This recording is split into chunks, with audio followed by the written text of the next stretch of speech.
Our next speaker is Geoffrey Neale, who I think a lot of you know by reputation, even if not actually. I will give the floor directly to Geoff, who will speak about libertarian activism. Raise your hands for Geoffrey Neale.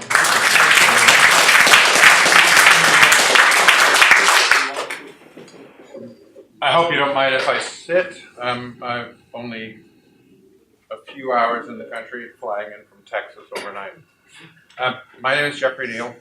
I've been involved with the Libertarian Party in the United States. Can I ask, are you a reference to your wedding? Good question. No, I'm not fleeing Donald Trump, if that's what people are wondering. Just to give you a quick background for everybody. I'll probably say, boy, that guy sounds like an American.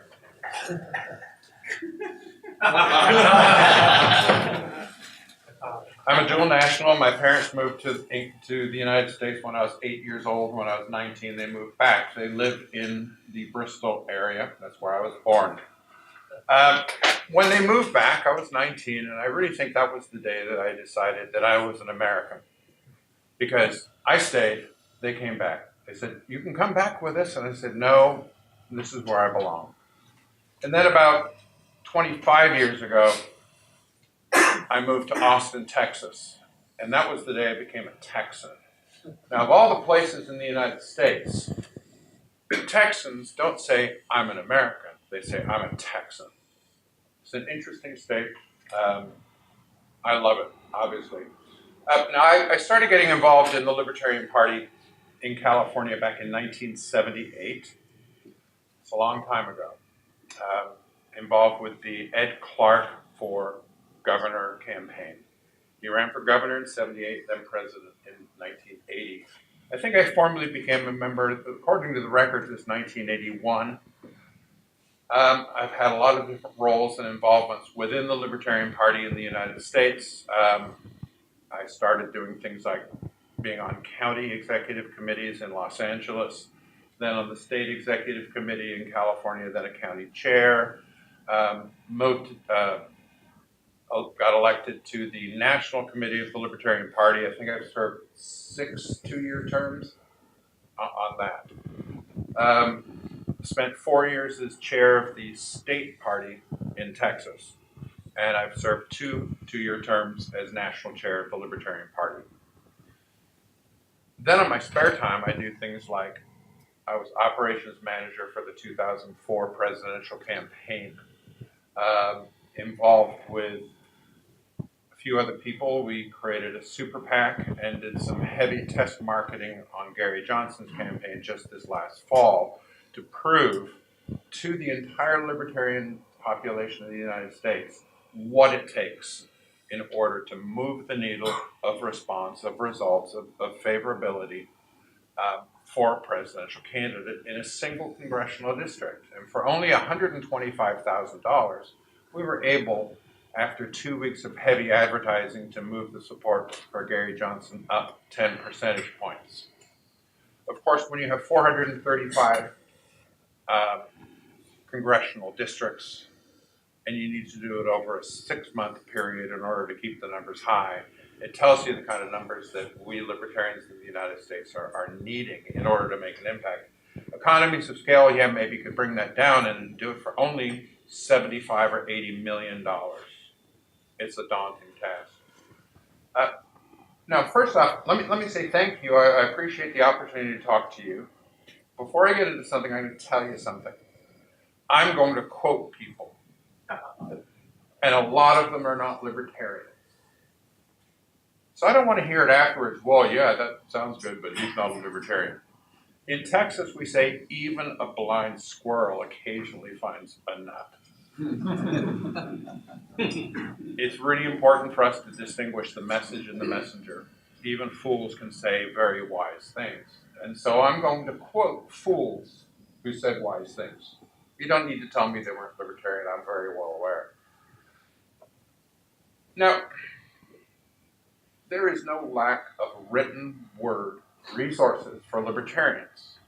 of any political movement in the last 100 years, we probably have the deepest, strongest, most academic, most well thought out, well spoken philosophy on free market economics, on personal liberty, and on and on, even into the realm of novels, of fiction with people like Ayn Rand, who, according to the latest statistics I've read, has sold about 70 million copies in over 30 languages. And more than 100 million people have read her books. So my question to you is, why don't we have 100 million libertarians? Because books really don't change minds that much. More people have rejected what they read with Ayn Rand than have embraced it. The people who embrace it the strongly are the people who say, I've always felt that way, but nobody ever put those words in the right way for me. It's an important concept. Now, since there are no libertarian books on how to win political office, how to effect political change, I haven't been able to read books by libertarians on the subject. I have to go to other sources. The first one I'm going to read from you is the first quote, and excuse me if I bounce around because my notes are incoherent. From Sun Tzu in The Art of War, which I think is an extremely important book for people to read, embrace, and understand and deal with conflict with business.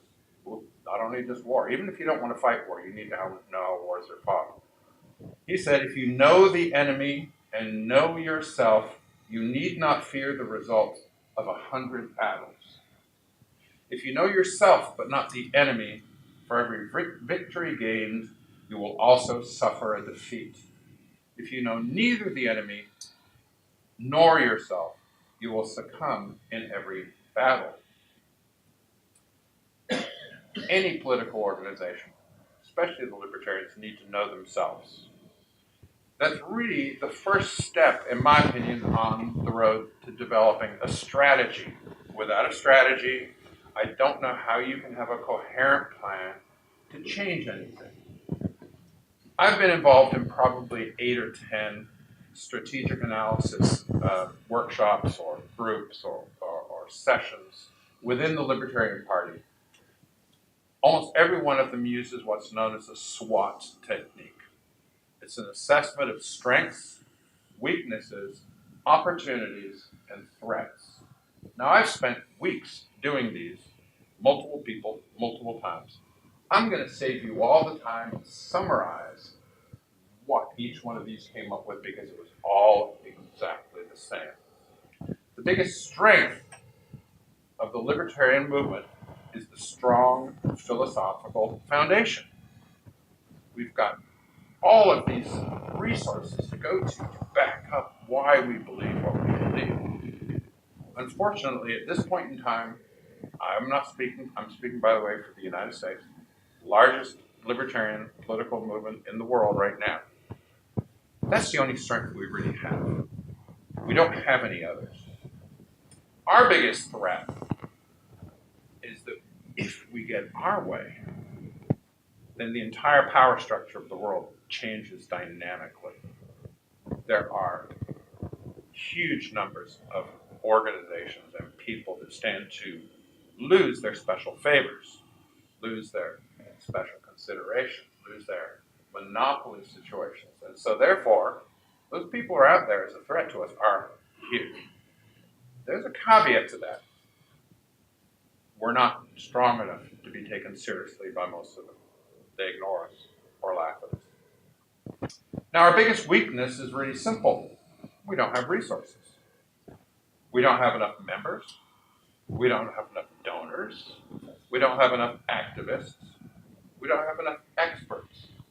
Not only that, we lack expertise and experience. Anybody disagree with that? I don't think anybody's going to. Now, our opportunities, well, they're obviously limited by our weakness.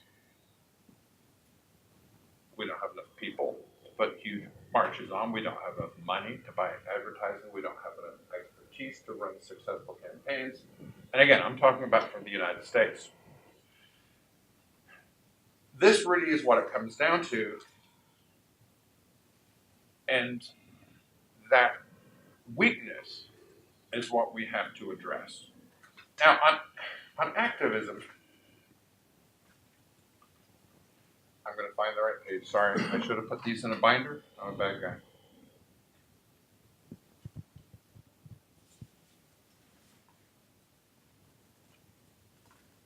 All right, these are some things I'm going to read off a couple of quotes to you. A guy named John C. Maxwell wrote, "Policies are many, principles are few.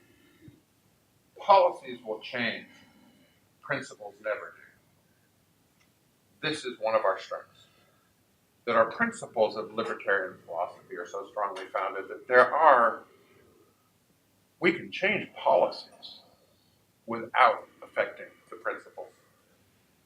And paradoxically, the strength of our philosophy has led to a widespread belief within the libertarian movement of a certain rigidity in the doctrine. How do you reconcile rigidity of belief with individuality? If we get this idea that there is only one way to think as a libertarian, then aren't you destroying individuality? I think it's a little paradoxical. I don't have the answer for that. But are we missing some kind of link in our philosophy? Or are we waiting around for the doers to show up? I think it's more the same. Colleen Patrick Grudeau wrote, "Why is it that the people who seem to have the most to say aren't doing anything at all?" John C. We often hear also that we need to educate the public. We need to teach them about libertarianism because, of course, this is a good thing. But I find this dangerous in the negative perspective because it smacks of arrogance. I am the holder of truth and you are the ignorant masses. It's not a good way to go.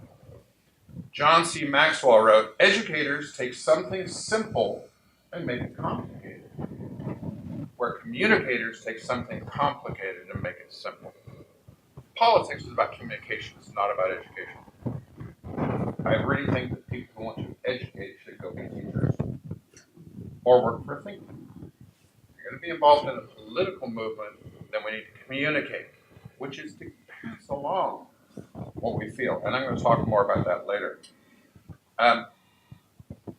This is a great one. Shane Claiborne wrote, "Most good things have already been said far too many times and just need to be lived."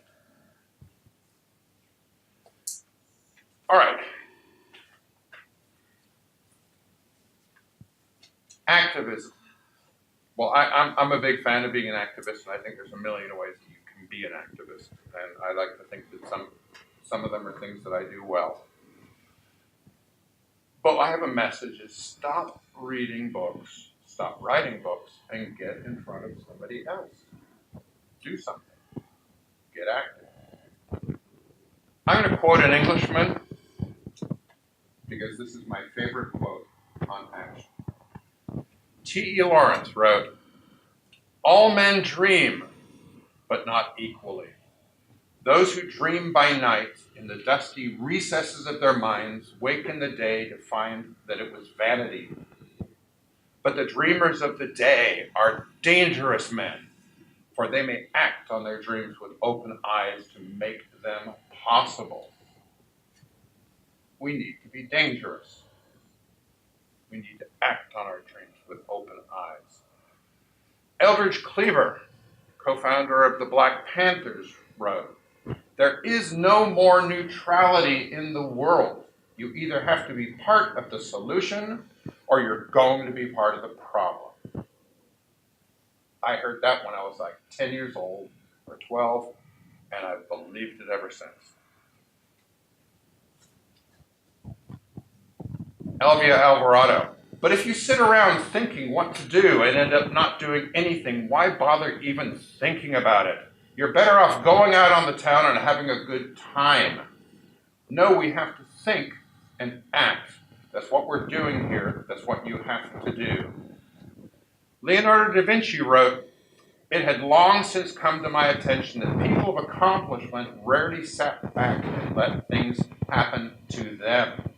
They went out and happened to things. Mahatma Gandhi said, it's the action, not the fruit of the action, that's important. You have to do the right thing. It may not be in your power, may not be in your time, that there'll be any fruit, but that doesn't mean you stop doing the right thing. You may never know what results come from your action, but if you do nothing, there will be no result. Sidney Smith wrote, it is the greatest of all mistakes to do nothing because you can only do little. Do something. Rebecca Solnit wrote, your opponents would love you to believe that it's hopeless, that you have no power, that there's no reason to act, that you can't win. Hope is a gift you don't have to surrender, a power you don't have to throw away. Famous communist professor from the University of California at Berkeley, Angela Davis, big figure from the late 60s, early 70s, wrote, sometimes we have to do the work even though we don't yet see a glimmer on the horizon that is actually going to be possible. Dylan Burroughs wrote, we cannot do everything, but we can all do something. And Antoine de Saint-Exupéry, author of The Little Prince, wrote, the time for action is now. It's never too late to do something.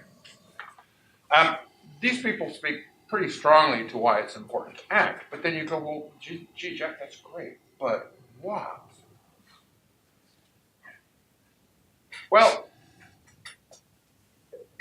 when you're confronted with a group of independent-minded people, as we would like to say in the Libertarian Party of the United States, if you have 10 libertarians together, you've got at least 12 disagreements.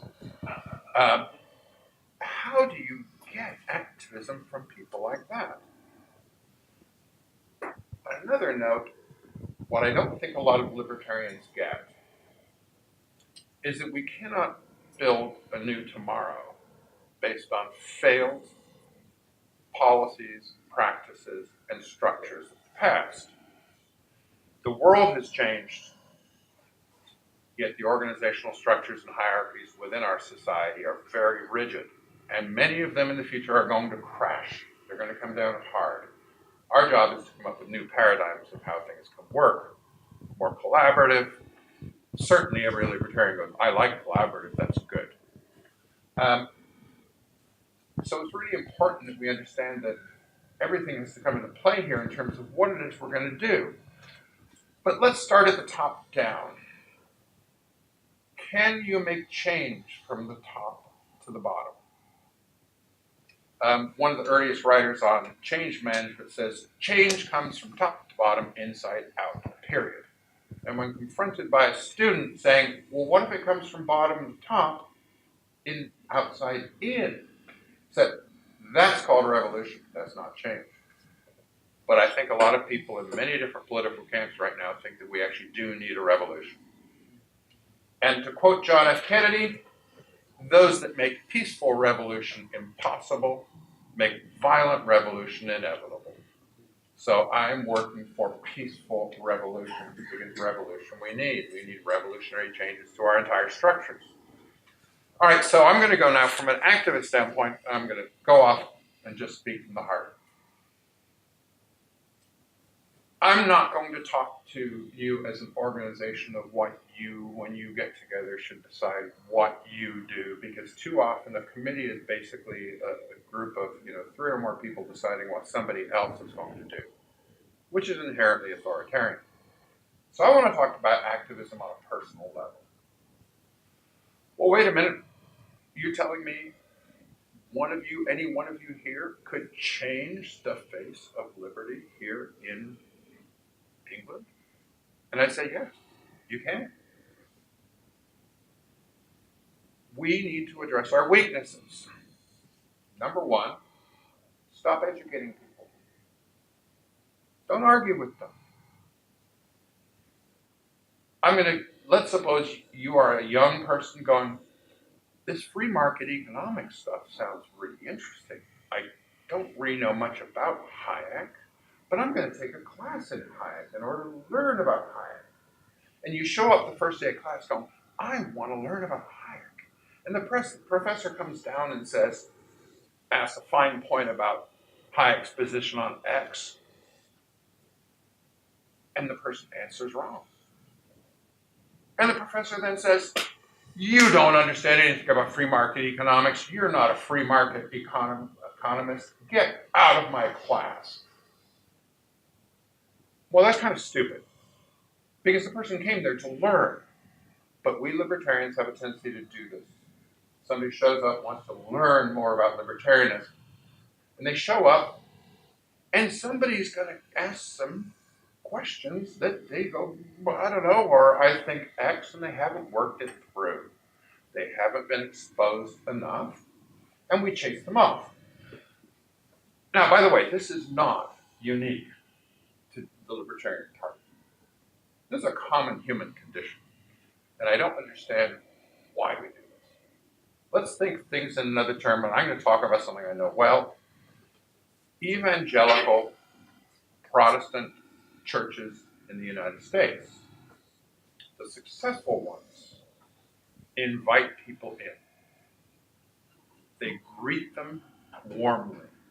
They say, thank you for coming. They sit in the back of the church because that's where all the newcomers to a church always go, because they don't want to be up in front. They sit at the back. And then when everything's done, they put a special name badge on them. The pastor will come down and say hello. He'll greet them warmly. Thank you so much for coming. We'd really love you to come back. The chances of them coming back are high because they were received warmly, treated gently, and asked to come back. The person, they were not going, let's ask them about this fine point of theology. No, they take the theologians and say, you sit in the back room and shut up. Don't. You let the people come in and learn. Let them get the first sample. Another example I gave, I'm a libertarian and I'm going to open a restaurant. The restaurant's going to serve the food I like, nothing else. And when the first customer shows up, I said, okay, you have to like everything on my menu and agree for the rest of your life that you will eat nowhere else but here. That's not how the marketplace works. We are supposedly in love with the free market. Well, then why don't we leverage it that way? The objective is, you got somebody in to my restaurant? I'll pick the dishes. You pick the dish of this list you like. Did you like it? Yes, great. Well, we'd love to have you come back. And being a smart person, you stop serving things the audience doesn't, the people don't buy, and you sell more of the things they do. It's called the marketplace. Why? Paradoxically, would libertarians have a problem with applying that to how they greet and treat other people? That's a little more institutional in terms of how people as a group can. But on an individual level, you never win an argument with somebody else. It doesn't matter. If they are corrected, you say, no, but blah, blah, blah. They'll come to, oh, good point. I need to think that over. And you give them time. The first concept was greeting and meeting people. And this is true activism, building our base. If we had 100 times the number of people in the movement, in every country in the world, we would have more donors, more members, more experts, more expertise, and more experience. You have to make it comfortable for people to come in. And that is truly activism. Go home, look in the mirror and say, what can I do to help? Not what can Joe do, or what can Sally do, what can I do? Activism's got to become self-centered. It's essentially totally libertarian. And so that's the first thing I think that everybody should do, is to learn the skills of human relationships and how to sell, how to market. For an organization that loves free markets and capitalism, it's amazing how many libertarians don't like the word sell. But there's a very important thing I'd like you to read. Just go on Google, it's in the public domain. Tom Sawyer, the chapter on whitewashing the fence, is all anybody really needs to understand about sales. Now, does everybody know what the story is? Okay, I'll go over real quickly what it is. Tom Sawyer has a chore. He has to whitewash, which is painting the fence. His buddy comes along and says, hey, play hooky, let's go play instead. You can do that later. And Tom says, no, I'm enjoying this. This is fun. No, it's not. It's a chore. No, really, I'm really enjoying it. And over this conversation, he gets to the point where his friend and other friends are begging him to let them do the work for him. But he takes it one step further. Well, I'll let you do it if you give me something. And they pay him to do his chore. The essence here is people almost never do what they need to do. They do what they want to do. You have to find what they want, not what you want, what they want. And that transaction means nothing about what you want. You need to find out what the other person does, what they want. It's really pretty elementary, pretty simple, but it's one of those things where we really don't approach it the right way. Now, the evils of capitalism that you'll hear from the left and other people from various sorts is because they have this concept that the salesman is trying to shove something down the throat of the person who doesn't want it, whereas a salesman finds a way to give the person what they want. Now, I know some of you going, oh, come on now, there's things I need. I need a roof over my head. Therefore, I need to pay the rent. No, you want to pay the rent because you don't want to sleep in the rain. I pay taxes, not because I need to pay taxes, because I want to stay out of jail. And I know the cost of not paying my taxes and fighting the government to stay out of jail is more than paying the taxes. So I want to pay a bribe to keep me out of jail. People, if you talk to them, they will tell you what they want. And there's some really simple techniques for dealing with this. Number one is talk to people about their favorite subject, which is just one, themselves. Every person would rather talk about themselves than anything else. So you ask questions and you learn some techniques and simple ones. You don't say, who do you work for? You say, what kind of work do you do? When you ask who do you work for, people get defensive. Why do you need to know? If you say, what kind of work do you do? They say, oh, I'm a software developer for a big bank. They will open up willingly if you don't push. I call this political judo. You lean away and let people push towards you. People want things. It's really simple, it's really easy to talk to people, but it's a very important skill. Therefore, I'm going to recommend everybody here, if you want to know the best book you can read on it, in my opinion, the subject is How to Win Friends and Influence People. It was written like, I don't know, in the 1820s or something. No, it's actually from like 1940s. And one of the things the author, whose name is escaping me because I'm sleep deprived. Dale Carnegie. Thank you so much. One of the things he said is my favorite food is strawberry shortcake. But when I go fishing, I use a worm. Again, it's what baiting the other person. Very simple. Now, when somebody comes and says, all right, well, it's libertarian. Typical conversation I hear all the time. You're new. What's your opinion on this? On this? This. You're completely wrong. And we'll go through the list. The objective is to say, when somebody says, well, I really am concerned about the deficit, I couldn't agree with you more. I mean, it's just such a horrible thing. I mean, tell me, what do you feel about it? And let them talk and listen. These are some simple techniques to go in there. Now, I call this activism for a very simple reason. You can practice it every single day of your life with every single person you meet I remember my daughter, I took her to Amsterdam when she was 12. We were standing in line outside of the Anne Frank house. And I just strike up conversations with people because it's really so low risk. I could make a mistake and I'll never see that person again. Heck, I'm in Amsterdam, I live in Texas. They were English. And so I just asked them, well, hey, what kind of work do you do? Well, I work for IBM in Peterborough. I said, Peterborough, really? Do you work with Bob? Yeah, I do. I work with that platform. I said, oh, I do a lot of that. And my daughter said, how do you do that? 5 minutes of talking to me, you know where he works, you know what he does, he's married, he's got kids and things like that. I said, I just talked about his favorite subject.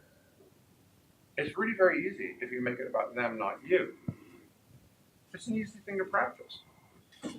The benefit when it comes to libertarianism is that when you have a range of things and you're meeting with somebody, I had the most recent state chair of Texas asked me, he said, well, what do you do, for example, when somebody says, I agree with you libertarians, but I'm not big on the border policy and immigration. That one I have a hard time with. My response, I said, I understand. We don't have complete uniformity within the Libertarian Party on that issue. I give him permission to be different from us. On another issue, I might say something like, that's how I thought when I came into the Libertarian Party. And I don't even say, and I think differently now. I'd say, that's the way I thought when I joined. Minimize the negative feedback to an absolute minimum. Skip something if somebody disagrees with you. Look for the places where you agree with each other, and suddenly you've got things going. Now, the next thing I want to tell you is patience, patience, patience. We're growing an oak forest. You can't put all your efforts into one acorn. You need to spread it around and let the process do its thing. Some of those acorns won't germinate. Some will grow into massive trees and give you more acorns. But it's the patience issue. Do not think you're going to make a convert from a conservative to a full-blown Ayn Rand hugging libertarian in one day. Let them set the pace. The more you push, the more they resist. The less you push, the more they become curious. Like Tom Sawyer and whitewashing the fence, you have to find ways to make them want to learn more. Believe me, I have a large enough audience. And so, Andrew, that's my message on activism is it starts with each of us. Each of us can do something. When the numbers are bigger, then we can talk about how we can better work together, but we don't have that magic dynamic number that we need in the Libertarian Party, even in the US where we have about 25,000 members right now, dues-paying members. That's a drop in the bucket compared to what we need. Again, we need about $80 million just to move the needle 10 points in the presidential campaign. So I'm going to ask, if you have any questions, do you want to do that? I do ask one thing. I have many personal failings, but one of them is I have an absolute distaste for questions that are the 5-minute speech followed by a do you agree? I think the question should be in the first sentence. Let's start with a round of applause for a fascinating